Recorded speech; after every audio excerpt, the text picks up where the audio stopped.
மக்கள் அனைவருக்கும் வணக்கம். இன்னைக்கு நம்ம இந்த பதிவில் எதை பத்தி பார்க்க போறோம்னா, இது வரைக்கும் நம்ம பல காணொலிகள் பதிவு பண்ணிருக்கோம். அதே போல பதிவு செய்யப்பட்ட காணொலியில பல பேரை பத்தி பேசியிருக்கோம்.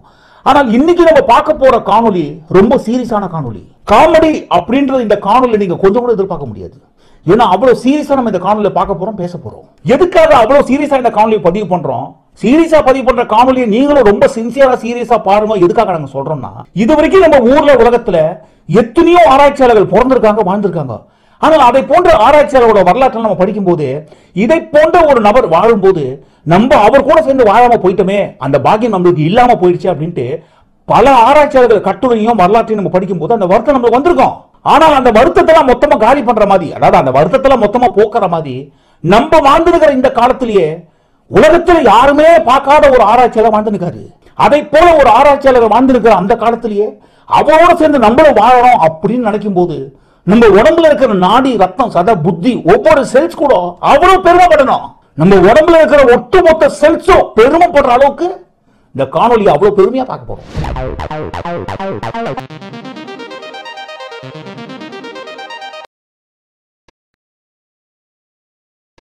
பீஸ்ட் அப்படின்னு ஒரு திரைப்படம். அந்த பீஸ்ட் திரைப்படத்தோட கதாநாயகன் இளைய தளபதி விஜய் அவர்கள். அந்த படத்துல இருந்து வர பாடல் ஒண்ணு சமீபத்துல வெளியிட்டு இருந்தாங்க. இந்த பாடலை இது வரைக்கும் கிட்டத்தட்ட 100 மில்லியன் பார்வையாளர்கள் பார்த்திருக்காங்க. அதாவது 10 கோடி அளவுல இந்த பாடல் வந்து பார்த்திருக்காங்க. இந்த பாடலை இவ்வளவு விரும்பி ரசித்து கைதட்டி ஆரவாரம் பண்ணி பார்த்த இந்த 10 கோடி பார்வையாளர்கள் எல்லாருமே சுத்தமான அக்னா தமிழ் துரோகிகள்.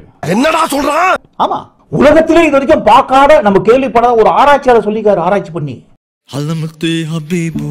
அந்த வரிக்குள்ள இருக்கிற ஒவ்வொரு அர்த்தத்தையும் அடிச்சு அடிச்சு ஆராய்ச்சி பண்ணி துவச்சி எடுத்துருக்காரு பாருங்க. இந்த அரபிக் குத்து எதுக்குங்க? ஆரம்ப ஆராய்ச்சி, அமல்கரமான ஆராய்ச்சி. பாத்தீங்களா, தமிழ்நாட்டுல தமிழ் குத்து இருக்கு, குத்துல எத்தனையோ குத்து இருக்கு. இல்ல பக்கத்து ஸ்டேட் ஆந்திரா குத்து, தமிழ் குத்து, தெலுங்கு குத்து, கேரளா குத்து, கன்னட குத்து, மலையாள குத்து இப்படி கூட போடலாமே. டக்குன்னு ஒரே தாவி எங்க அரபியாக்கு போயிட்டாங்க. அரபிக் குத்து அப்படின்னா வாயில வந்ததை என்னத்தையும் உடனே ஒரு பாட்டா எழுதி வச்சிருக்காங்க. வாயில நுழையாததை பீடாவை மென்னு துப்புன மாதிரி என்னென்னத்தையோ போட்டு அதுதான் அரபிக்குன்னு போட்டு விட்டு கண்ட வார்த்தைகளை போட்டு எழுதி விட்டுருக்காங்க. ஒருவேளை நீங்க எந்த கட்சியில இருக்கிறீங்களோ அந்த கட்சிக்கு சொந்தமான நம்ம அண்ணனோட ஃபேனோ என்னமோ அந்த பாடல் எழுதின பாடலாசிரியர், ஒருவேளை நம்ம அண்ணன் நினைப்புலயே அந்த பாட்டு எழுதிட்டாரோ என்னமோ அப்படி கேட்கலாம். ஆனா கேட்க மாட்டோம். ஏன் தெரியுங்களா? இது வந்து சீரியஸான காணொலி. இந்த மாதிரி சீரியஸான காணொலியில இதே போல கிண்டல்லாம் நம்ம பார்க்க கூடாது, பண்ணக்கூடாது. ஆராய்ச்சியாளர் பேசுற சீரியஸான அடுத்த வார்த்தை கவனிங்க. விஜயை காட்டும் பொழுதே முதல் காட்சியிலேயே கருப்பு ஆடையில தான் காட்டுறாங்க. கருப்பு உடை யார் போட்டுருப்பாங்க? கருப்பு என்பது யூதர்களுக்கு மிக பிடித்த வண்ணம். யூதர்கள் வந்து எப்பவுமே கருப்பு ஆடை தான் உடுத்திருப்பார்கள். அவர்களுடைய மத குருமார்கள் கருப்பு ஆடை தான் உடுத்துவார்கள். அதே போல யூதர்களுக்கு சொந்தமான இருக்கிற அந்த கருப்பு உடைய, அப்ப அந்த கருப்பு சின்னம் என்பது யூதர்களுக்கான ஒரு சின்னம். ஒரு கதாநாயகன் ஹீரோ தச்சி போட்டுட்டு அந்த பாடல்ல அறிமுகம் ஆவறார்னா, அப்ப அந்த யூதர்களுடைய வருகையைத்தான் விஜய் அவர்களுடைய அந்த தோற்றம். அவர் ஒரு யூதர், அவர் ஒரு யூதரா இருக்கிறதால தான் யூதர்களுக்கு சொந்தமான கருப்பு டிரெஸ் தச்சி போட்டுட்டு இதே போல டான்ஸ் ஆடுறாரு. நான் ஒரு யூதன் அப்படிங்கறதை தான் காட்டுகிறது. இந்த கருப்பு கலர் டிரெஸ் போடுறதால மட்டும் அவர் யூதன் அவர் சொல்லல, ஒரு அடையாளத்தையும் சொல்றாரு பாருங்க. நம்ம விஜய் அவர்கள் வந்து கழுத்துல வந்து ஒரு நங்கூரத்தை டாலரா போட்டிருக்காரு. நங்கூரம் தெரியும் இல்லைங்களா? நங்கூரம் என்பது கடல் பயணத்தை குறிக்கக்கூடியது. அந்த நங்கூரம் மாதிரி ஒரு சின்ன டாலரை கிரியேட் பண்ணி அந்த ஹீரோ வந்து கழுத்துல செயினா போட்டுருக்காரு. அப்ப விஜயை காட்டும் பொழுது கடல் கடந்து கருப்பாடை உடுத்தி வந்தவன் அப்படிங்கிற அந்த ஒரு கெட்டப்ல தான் காட்டுறாங்க. அப்ப அவர் யூதன் நிரூபணம் ஆகிறதுக்கு இதுக்கு மேல என்ன ஆதாரம் வேணும்? அப்ப அந்த யூதர்களுடைய வருகையைத்தான் விஜய் அவர்களுடைய அந்த தோற்றம், நான் ஒரு யூதன் அப்படிங்கறதை தான் காட்டுகிறது. இதோ பைத்தியக்கார உள்ள வந்தா கடிச்சு வச்சிருவோம் போட்டுருக்கு. கருப்பு உடை என்பது யூதர்களுக்கு சொந்தமானது அப்படின்னு நம்ம ஆராய்ச்சியாளர் சொல்றத உண்மை எடுத்துப்போமே. கடல் கடந்து கருப்பாடை உடுத்தி வந்தவன் யாரு அப்படின்னு பாத்தீங்கன்னா யூதர்கள் தான். இப்ப ரோட்ல நம்ம நடந்து போவோம் இல்லீங்களா, அதுல 100 பேர் பார்ப்போம். அந்த 100ல எப்படியும் ஒரு 50-60 பேருக்கு மேல கருப்பு கலர் கலந்த ஏதாவது ஒரு உடை வந்து அணிஞ்சிட்டு இருப்பாங்க. அதே போல ரோட்ல போறவங்க எல்லாருமே கருப்பு டிரெஸ் யார் யாரெல்லாம் போட்டு இருக்காங்களோ அவங்க எல்லாருமே யூதர்கள் தானா? ஆமா ஆமா. இப்ப கோர்ட்டுக்கெல்லாம் நீங்க போயிருக்கீங்களா? கோர்ட்டுக்கு போயிருப்பீங்க. ஏற்கனவே ஒரு பைக் தகராறுல உங்க மேல குண்டாஸ் வரும்போது கண்டிப்பா நீங்க கோர்ட்டு பார்த்திருப்பீங்க இல்லீங்களா? அந்த கோர்ட்டுக்குள்ள இருக்கிற மொத்த பேருமே நீதி கேட்டு வழக்கு போடுறவங்க இருந்து அந்த வழக்குக்கு நீதி சொல்றவங்க வரைக்கும் கருப்பு உடை தானே போட்டு இருப்பாங்க. அரசாங்கத்துல மிக முக்கியமான பதவியில இருக்கவங்க எல்லாருக்குமே இந்த ப்ரொடெக்ஷன் கொடுப்பாங்க இல்லீங்களா, பாதுகாப்பு. அதே போல பாதுகாப்புக்காக போறவங்க எல்லாருமே அவங்கள பிளாக் கேட்ஸ் அப்படின்னு சொல்லுவாங்க. அந்த பிளாக் கேட்ஸ் அப்படின்னு சொல்ல போறவங்க எல்லாருமே ஒட்டு மொத்தமா கருப்பு உடை தானே போட்டு இருப்பாங்க. அப்ப அவங்களும் கடல் கடந்து வந்த யூதர்கள் தான்.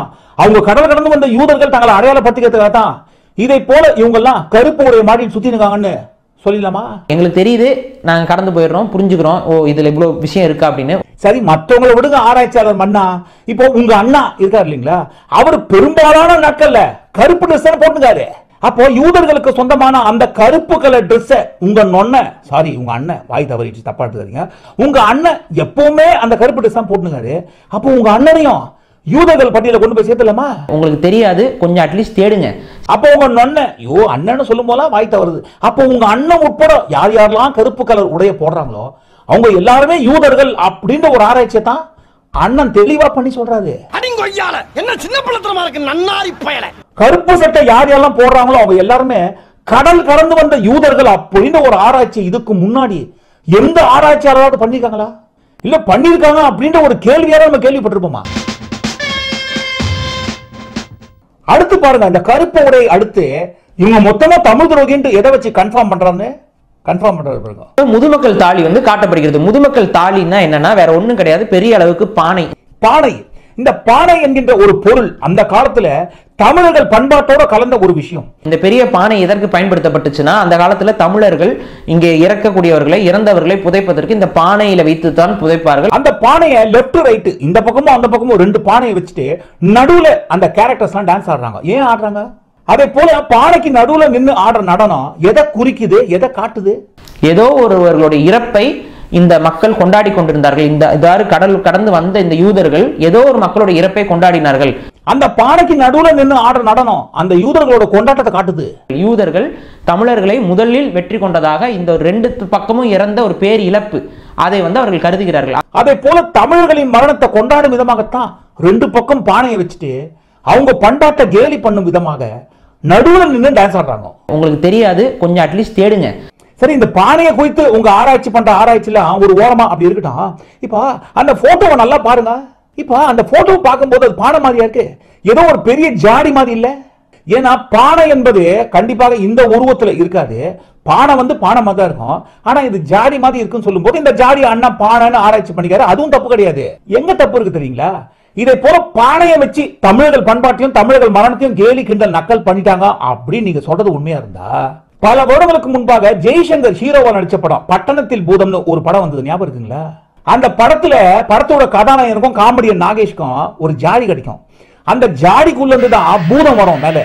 அப்ப எப்படிங்க இந்த அரபி குத்து பாடல் வருவதற்கு முன்பாக பல வருடங்களுக்கு முன்பாக வந்த அந்த பட்டணத்தில் பூதம் படத்திலேயே இதை போல தமிழர்கள் பண்பாட்டை குறிக்கக்கூடிய அந்த பானைய பூதத்தை வச்சு கிண்டல் பண்ணிட்டாங்க அப்படின்ட்டு அந்த பூதத்தையும் அந்த படத்துல நடிச்ச கதாநாயகர்களையும் அந்த படத்தை ப்ரொடியூஸ் பண்ண ப்ரொடியூசரையும் அந்த படத்தோட டைரக்டர்ஸ் எல்லாரையும் மொத்தமா யூதர்கள் பட்டியல கொண்டு போய் சேர்த்துலாமா? அதனால உங்க அரபி குத்து ஆராய்ச்சியோட சேர்த்து அந்த பட்டணத்தில் பூதம் ஆராய்ச்சியும் சேர்த்து ஒரு குத்து குத்துக்கா. அதே போல ஒரு ஆராய்ச்சி குத்துல நீங்க இறங்கினாதான் பட்டணத்தில் பூதம் தொட்டு இந்த அரபி குத்து வரைக்கும் எவ்வளவு பூதங்கள் ஊருக்குள்ள இருக்குன்ட்டு உங்க ஆராய்ச்சியில தெரியும். சரி, மற்றதெல்லாம் கூட விடுங்க. இந்த அரபி குத்து பாடல் மொத்தமா தமிழர்கள் பண்பாட்டுக்கு எதிரானது அப்படின்ட்டு அடுத்த வெற்றி அவர்களுக்கு எங்க இருந்து வருகிறது அப்படிங்கறத அடுத்த வரிகள்ல அவங்க காட்டுறாங்க. எதை வச்சு சொல்றான்னு கன்ஃபார்ம் பண்றாரு பாருங்க. ஓ கியூட்டி, நீ ஸ்வீட்டி, உன் பியூட்டி, அதில் மாட்டி நான் மெல்லமா மெல்லமா காலி, அத சொல்லல போடின்னு ஒரு வரி வரும். சொல்லல இதை போல எதையுமே சொல்லாம மறைச்ச உண்மைய ஆராய்ச்சியாளர் சொல்றாரு பாருங்க. இப்போ எதுக்குங்க கியூட்டி பியூட்டி ஸ்வீட்டி? ஓகே, ரைமிங்காக ஏதோ டி டி டீன்னு போட்டிருக்காங்கன்னு நினைப்பீங்க. இந்த மாதிரி கண்டினியூவா டி டி டீன்னு ரைமிங்ல வர டீ எந்த டீயை குறிக்குது தெரியுமா? குடிக்கிற டீயை கிடையாது, எந்த டீன்னு சொல்றாரு. இது கூட இன்னொரு வார்த்தை ரைம் ஆகும், ஈட்டி. ஸ்வீட்டி, கியூட்டி, பியூட்டி, இந்த டீக்கு பின்னாடி இருக்கிற அந்த டீ ஈட்டி. கியூட்டில நீங்க மாட்ட முடியுமா? ஸ்வீட்டில நீங்க மாட்ட முடியுமா? ஆனா ஈட்டில நீங்க மாட்டலாம். சோ ஈட்டி அந்த ஈட்டில மாட்டி ஈட்டி எடுத்து குத்துனா நீங்க அதில் மாட்டிக்குவீங்க. இந்த டீ வரணும் அப்படின்றதுக்காக தான் மறைமுகமாக சோ ஈட்டில மாட்டி அப்படிங்கறத அந்த ஈட்டிங்கிற வார்த்தை வரணுங்கிறதுக்காகவே கியூட்டி, ஸ்வீட்டி, பியூட்டி அப்படின்ற டீயை இங்க கியூட்டி, பியூட்டி, ஸ்வீட்டின்னு மறைமுகமா சொல்லி வச்சிருக்கானுங்க. நம்ம நினைக்கலாம் இந்த பாட்டு இருந்து சிவகார்த்திகேயன் தானே, என்னங்க நீங்க யூதர் யூதர் யூதர் சொல்றீங்க? யார் சொன்னது சிவகார்த்திகேயன் எழுதினாரு? சிவகார்த்திகேயனை கையெழுத்து போட சொல்லிட்டாங்க, நீங்க தான் எழுதுனீங்கன்னு ஒத்துக்கோங்க. அவர் ஒத்துக்கிட்டாரு. ஆனா உண்மையில் இந்த பாட்டை எழுந்து யாருன்னு பாத்தீங்கன்னா யூதர்கள் தான். அதுக்கு பேர் போட்டவர் தான் சிவகார்த்திகேயன்ங்கிறது தான் உண்மை. யூதர்கள் சொல்லி சிவகார்த்திகேயன் எழுதியிருக்காரு. இதை போல பாடல்களுக்கு அர்த்தத்தை கண்டுபிடிக்கிறது தப்பு கிடையாது. ஆனா எழுதுற பாடல்கள் எல்லாத்துக்கும் பின்னாடிக்கிற அர்த்தத்தை நம்ம கண்டுபிடிக்கிறோம்னா இப்ப இந்த நிலவு ஒரு பெண்ணாகி அப்படின்னு ஒரு பாடல் வந்தது, ஞாபகம் இருக்குங்களா? நிலவு ஒரு பெண்ணாகி, அந்த நிலவு ஒரு பெண்ணாகின்ற பாடல் வரும்போது ஆராய்ச்சியாளர் அண்ணா அந்த சமயத்துல பிறந்திருந்தான்னா அந்த நிலவு ஒரு பெண்ணாகின்ற வார்த்தைக்கு என்ன மாதிரி அர்த்தத்தை ஆராய்ச்சி பண்ணி கண்டுபிடிச்சிருப்பாரு? நிலவு எப்படி இருக்கும்? வட்டமா இருக்கும். அந்த வட்டமான நிலவு எங்க இருக்கும்? வானத்துல இருக்கும். வானத்துல யார் இருப்பா? ஏலியன்ஸ் இருப்பாங்க. அந்த ஏலியன்ஸ் நம்ம பூமிக்கு வரத்துக்கு முயற்சி பண்றாங்க. அதே போல ஏலியன்ஸ் நம்ம பூமிக்கு வரத்துக்கு முயற்சி பண்ணும்போது அவங்க வரத சிம்பாலிக்கா குறிக்கிறதுக்காகத்தான் இனிமே பிறக்க போற எல்லா குழந்தைகளும் குழந்தை மாதிரி இல்லாம நிலா மாதிரி வட்டமா இருக்கணும் அப்படின்றதுக்காகத்தான் நிலவு ஒரு பெண்ணாகி. இனிமே வருங்காலங்கள்ல குழந்தைங்க மாதிரி பிறக்க மாட்டாங்க. அந்த பிறக்கிற குழந்தைங்க எல்லாமே வட்டமான நிலா மாதிரி பிறக்கணும் அப்படின்றதுக்காகத்தான் ஏலியன்ஸ் பண்ண சரிதான் இந்த நிலவு ஒரு பெண்ணாகி அப்படின்ற ஒரு பாடல் அப்படின்னு ஒரு ஆராய்ச்சியை அந்த சமயத்துல இந்த ஆராய்ச்சியில பிறந்திருந்தா கண்டுபிடிச்சிருப்பாரோ.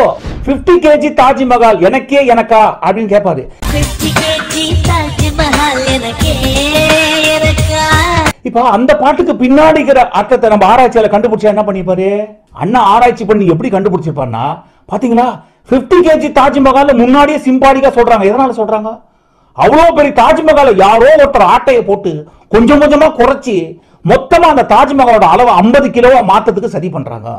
அந்த 50 கிலோவா அந்த தாஜ்மஹால் அளவை மாத்திட்டு மொத்தமா இருக்கிற இடத்தை யாரோ ஆட்டையை போடுறதுக்காகத்தான் திடீர்னு இந்த பாடல் வரி எழுதியிருக்காங்க. 50 kg தாஜ்மஹால் உலகத்துக்கு சொல்றதுக்காகத்தான். 50 kg தாஜ்மஹால் எனக்கே.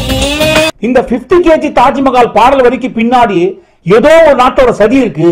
உங்களுக்கு தெரியாது, கொஞ்சம் அட்லீஸ்ட் தேடுங்க. இதை போல அந்த சமயத்துல அண்ணன் குழந்தை எல்லாமே ஒருவேளை வளர்ந்து ஆராய்ச்சியாளர் இருந்திருந்தா கண்டுபிடிச்சிருப்பாரோ என்னமோ. இதெல்லாம் இலுமினாட்டி சின்னமா இருக்கும். ஆனா வந்து அட பாவீங்களா, அன்பே அன்பே கொல்லாதே கண்ணே கண்ணே கில்லாதே அப்படின்னு ஒரு பாட்டு வந்தது. அன்பே அன்பே கொல்லாதே. எப்படிங்க அந்த மாதிரி எல்லாரையும் கொல்றதான் வேலையா இல்ல ஊருக்குள்ள இருக்கிறவங்க எல்லாரும் கண்ணை கிள்றதான் வேலையா? உங்களுக்கு தெரியாது, கொஞ்சம் அட்லீஸ்ட் தேடுங்க. இல்ல உசுரே போகுதே நீ கொஞ்சம் உதட்ட சுழிக்கையிலே அப்படின்னு சொல்றாங்க. இப்ப அந்த அம்மாவோட உதட்ட சுழிச்சா அவரு ஏன் உசுறு போகுது?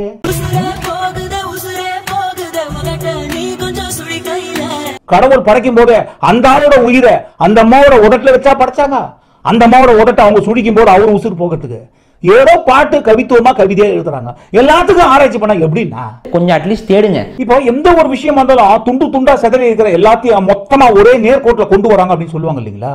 அந்த மாதிரி நம்ம ஆராய்ச்சி பண்ண ஹீரோவோட கருப்பு சட்டை, கழுத்துல தொங்குற நங்கூரம் டாலரு, தமிழர்களோட பானை, அந்த பானைக்கு நடுவுல டான்ஸ், பியூட்டி கியூட்டி ஸ்வீட்டிக்கு பின்னாடிக்கிற அந்த ஈட்டி மொத்தத்தையும் ஆராய்ச்சி பண்ணி ஒரே நேர்கோட்டில் நடுவுல கொண்டு வர பாருங்க. இந்த வரிகளை பாடும் பொழுது பின்னாடி ஒரு டான்ஸ் ஆடுவானுங்க. ரொம்ப வித்தியாசமான ஒரு டான்ஸ், வேற ஒண்ணும் இல்ல. காலெல்லாம் அகட்டி வச்சுக்கிட்டு கையை அப்படி தொங்க போட்டுக்கிட்டு இடுப்பு ஆட்டுவானுங்க. கடல் கடந்து வந்த யூதர்களோட கருப்பு சட்டையில ஆரம்பிச்சு சமண கழுவேற்றம் வரைக்கும் வந்துடும் பாருங்க. சமண கழுவேற்றத்தை தான் அவர்கள் இதை மறைமுகமாக காட்டுகிறார்கள். தமிழர்களை முக்கியமா அந்த ஆசிவக துறவிகள் இருக்காங்க இல்லைங்களா, அவங்க எல்லாரையும் அந்த காலத்துல சமண கழுவேற்றம் பண்ணாங்க. அந்த சமண கழுவேற்றத்தோட அடையாளத்தை குறிக்கிற மாதிரி தான். அப்ப ஈட்டில மாட்டி, யார் மாட்டி? அந்த சித்தர்கள், அந்த கால தமிழர்கள் மாட்டி. சமண கழுவேற்றத்தை குறிக்கும் வகையில் தான் சிம்பாலிக்கா அடையாளத்தை அடையாளப்படுத்தி இதை போல மூமெண்ட்ஸ் டான்ஸ் ஆடுறாங்க. அந்த ஒட்டுமொத்த கூட்டமும் கொண்டாட்ட மனநிலையில். சமண கழுவேற்றம் என்றால் என்ன? அதை நான் ஒரு பிக்சர் காட்டுறேன், அது பின்னாடி போட சொல்றேன், அதுல பாருங்க. ஈட்டில மாற்றுறது மெல்லமா காலி அப்படின்னா அந்த ஈட்டில குத்துற தண்டனை எப்படி இருக்கும் தெரியுமா? அந்த கழுமரத்துல ஒருவர் ஊசி போல இருக்கக்கூடிய மரத்துல கால்களை அகற்றி ஆசன வாயில் போல உட்கார வச்சிருவாங்க. இந்த சமண கழுவேற்றம் என்பது இப்படித்தான் இருக்கும். அப்படி உட்கார்ந்து இருக்கக்கூடிய அவர்கள் இரத்த போக்குல கொஞ்சம் கொஞ்சமா சித்திரவதையை அனுபவித்து இறப்பார்கள். சித்திரவதை என்பது சித்தர்களை வதை செய்வதற்கு பெயர் தான் சித்திரவதை. சித்தரை வதைத்ததுதான் சித்திரவதை. பாத்தீங்களா? இந்த சித்திரவதை அப்படின்ற வார்த்தைக்கு பின்னாடிங்கிற அர்த்தத்தை இதுக்கு முன்னாடி யாரா கண்டுபிடிச்சு சொல்லிக்காங்களா? முதல் முறையா நம்ம ஆராய்ச்சி மன்னன் தான் கண்டுபிடிச்சிருக்காரு. எங்களுக்கு தெரியுது, நாங்க கடந்து போயிடுறோம், புரிஞ்சுக்கிறோம், ஓ இதுல இவ்வளவு விஷயம் இருக்கா அப்படின்னு. இந்த சமண கழுவேற்றத்தோட அடையாளத்தை காட்டுற மாதிரி தான் நடன அமைப்பு அமைச்சிருக்காங்க. வைத்து அப்படியே ஆட்டுறது, அது அப்படியே கழுவேற்றத்தோட பொருந்தக்கூடிய ஒரு ஸ்டெப்பு. இதை போல சமண கழுவேற்றத்தை அடையாளப்படுத்தி அவங்க கேலி பண்ணி டான்ஸ் ஆடுறதோட மட்டும் இல்லாமல் அவன் ஆடினது மட்டும் இல்லாம நம்மளையும், பாதிக்கப்பட்ட நம்மளையும் ஆட வைக்கிறான். இதை போல மொத்தமா தமிழர்களையும் தமிழர்கள் மரணத்தையும் தமிழர்கள் பண்பாட்டையும் ஒட்டு மொத்தமா கேலி பண்ற மாதிரி இதுக்கு முன்னாடி இந்த தமிழ் பாட்டாவது வந்திருக்கா? வந்ததே கிடையாது. முதல் முறையாக கதாநாயகன் விஜயை வச்சுதான் யூதர்கள் பண்பாட்டை மொத்தமா நம்ம தமிழ்நாட்டோட கலாச்சாரத்துல கலக்கிறாங்க. ஆனால் உண்மையிலேயே இது தமிழர்களுடைய கழுவேற்றம். மூளை, அவ்வளவு மூளை. மத்தவங்களுக்கு மூல வலிமை அதிகம் சொல்றோம் இல்லைங்களா, அண்ணனுக்கு தான் இருக்கிறதுல மூல வலிமை அதிகம். அதை சொல்லல போடினா இந்த வரலாற்று நிகழ்வு வரலாற்று புத்தகங்களிலிருந்து மறைக்கப்பட்டு விட்டது. இதை போல டிசைனான மூளை வீட்டில் இருக்கிற மூளை இல்ல, மண்டக்குள்ள இருக்கிற மூளை. இதை போல மண்டக்குள்ள இருக்கிற மூளை சாதாரண மூளை கிடையாது, டிசைனாக யோசிக்கக்கூடிய மூளை. இதை போல ஒரு மூளை வலிமை கொண்டவர மூளை வலிமை அப்படின்னு சொல்லாம யாரையோ மூளை வலிமை அதிகம் சொல்லியிருந்தா எப்படிங்க? பிராமணர்களுக்கு மூளை வலிமை ஜாஸ்தி. இனிமே மூளை வலிமை கொண்ட கும்பலுக்கு முக்கியமான தலைவர் யாருன்னா முழு மூளை முழுசா மண்டக்குள்ள வச்சுக்கிற நம்ம ஆராய்ச்சியாளர் தான். இதான் உண்மை.